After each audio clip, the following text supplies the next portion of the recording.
When I came out into society, I was 15. I already knew then that the role I was condemned to, namely to keep quiet and do what I was told, gave me the perfect opportunity to listen and observe. Not to what people told me, which naturally it was of no interest to me, but to whatever it was they were trying to hide. I practiced detachment. I learned how to look tearful while under the table I stuck a fork into the back of my hand. I became a virtuoso of the seat. I consulted the strictest moralists to know how to appear, philosophers to know how to think, and novelists to know how to get away with. And at the end, it all came down in one wonderful, simple principle: win or die.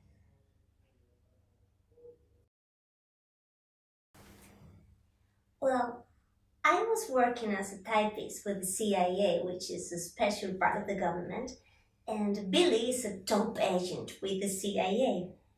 I'm sure you know that. You're probably so proud of him.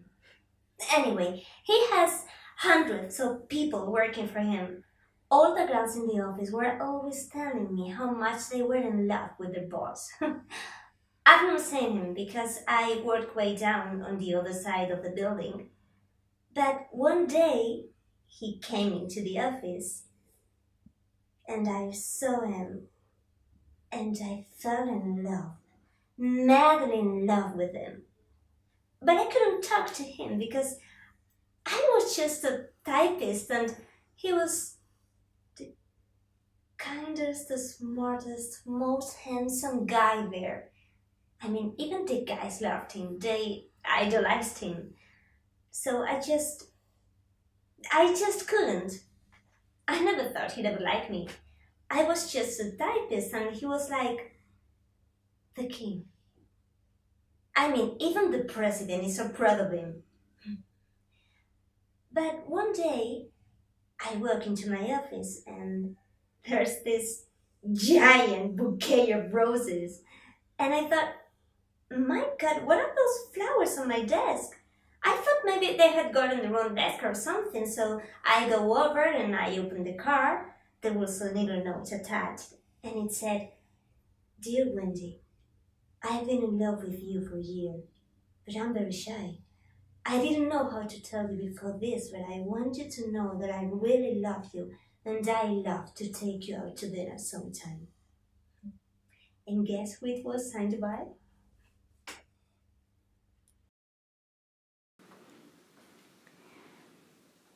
You know that story about the Russian cosmonaut? So the cosmonaut, he's the first man to go into space, right? The Russians beat the Americans, so he goes up in this big spaceship. But the only habitable part, it's very small.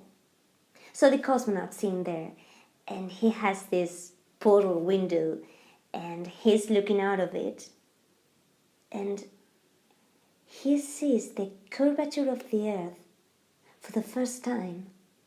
I mean, the first man to look at the planet he's from. And he's lost in that moment.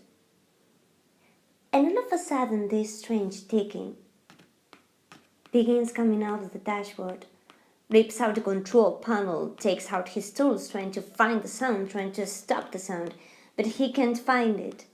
Can't stop it. It keeps going. Few hours into this begins to feel like torture. A few days go by with this sound, and the cosmonaut knows that this small sound will break him. He'll lose his mind. What he's gonna do? He's up in space, alone, in a space closet. He's 25 days left to go with this sound. So the cosmonaut decides the only way to save his sanity is to fall in love with this sound. So he closes his eyes and he goes into his imagination, and then he opens them. He doesn't hear ticking anymore. He hears music. And he spends the remainder of his time sailing through space in total bliss and peace.